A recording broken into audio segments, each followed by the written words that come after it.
Lo pernah nggak sih datang ke sebuah tempat, dari luar kelihatan biasa aja, tapi begitu lo masuk, lo ngerasa hawanya langsung berat, kayak ada sesuatu yang nggak kelihatan lagi ngeliatin lo?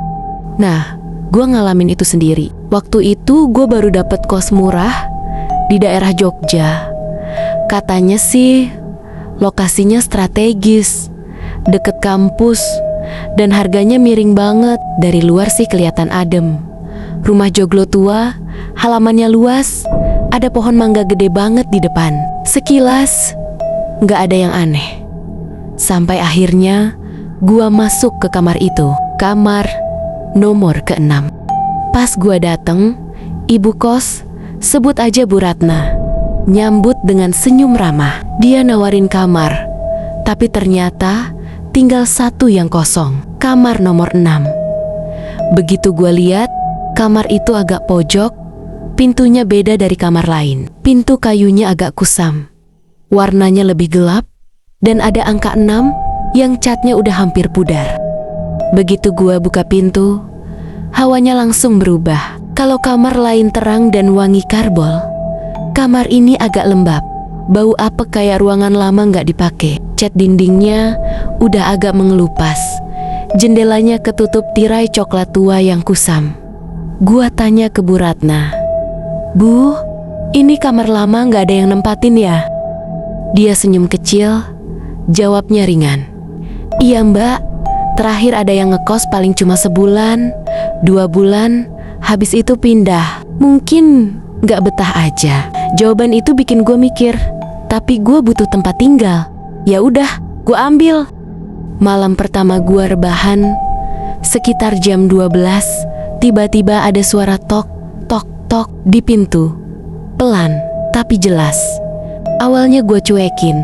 Gue pikir mungkin anak kos lain. Tapi gue inget, gue udah kunci pintu rapid dari dalam. Beberapa menit kemudian, pas gue matiin lampu, gue ngerasa kayak ada yang ngeliatin dari pojokan kamar. Rasanya hawanya berat banget, sampai gue tarik selimut nutup kepala. Gue ketiduran dengan jantung masih deg-degan. Besok paginya, gue ngobrol sama anak kos lain. Namanya Cika, dia senior di situ. Kak, kamar nomor 6 memang kenapa sih?" Cika cuma saling pandang sama temennya, terus bilang, "Mbak, kalau malam jangan pernah buka pintu, apalagi kalau ada yang manggil nama." Serius, gua langsung merinding, tapi mereka nggak mau cerita lebih jauh.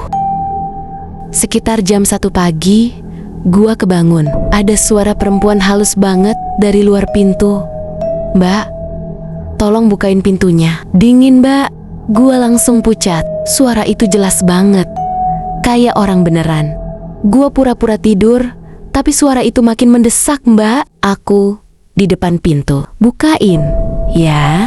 Jantung gua mau copot. Gua tutup kuping pakai bantal, tapi suara itu gak hilang. Baru sekitar jam 3 suara itu berhenti. Paginya gua lihat pintu, ada bekas goresan panjang, kayak dicakar sesuatu. Hari-hari berikutnya makin kacau. Barang-barang gue suka pindah sendiri. Sandal yang gue taruh rapi, tiba-tiba pindah keluar kamar. Tengah malam, gue suka dengar suara langkah pelan di dalam kamar, padahal gue sendirian. Puncaknya, malam Jumat, gue lagi tidur tiba-tiba kaki gue ditarik kenceng banget. Gue kebangun, kaget, dan ngeliat jelas ada tangan hitam panjang keluar dari kolong ranjang, narik kaki gua. Gua tendang, terus buru-buru nyalain lampu. Pas gua cek kolong ranjang, kosong tapi lantai basah, kayak ada bekas air yang rembes. Gua udah gak tahan, akhirnya gua tanya serius ke Bu Ratna, "Bu, sebenarnya ada apa sama kamar nomor 6? Bu Ratna diem lama, terus pelan-pelan cerita, "Tak dulu. Ada mahasiswi ngekos di kamar itu. Cantik, pendiam, pacarnya cemburuan, sering ngunciin dia di kamar. Suatu malam, dia teriak-teriak minta tolong. Gak ada yang berani nolong. Besoknya, ditemuin udah gak bernyawa, gantung diri di kamar itu. Darah gua langsung dingin.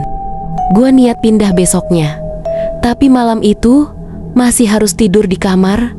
Sekitar jam 2, gua kebangun karena suara ketukan lagi. Tapi kali ini bukan di pintu. Suara ketukan itu dari dalam lemari. Tok, tok, pelan, tapi ritmenya jelas. Gua kemeteran, tapi gua beranikan diri buka lemari. Kosong. Tapi begitu pintu lemari gua tutup lagi, gua lihat lewat kaca jendela ada sosok cewek berambut panjang, pucat banget, matanya hitam, senyum ke arah gua. Gua langsung lari keluar kamar, tidur di musola kecil depan kos. Besoknya gua pindah, tapi pas gua pamitan sama Bu Ratna, dia bilang, "Mbak, semalam kok pintunya kebuka ya?" Padahal kunci kamar masih ibu pegang. Gua kaget. Gua inget jelas, gua kunci pintu dari dalam. Dan yang paling bikin gua gak bisa tidur sampai sekarang, temen kos gua, si Cika, bilang, "Lo beruntung bisa keluar, Mbak. Tahu nggak? Yang ngekos sebelum lo juga cerita hal yang sama. Katanya mau pindah, tapi sampai sekarang gak pernah ada kabarnya.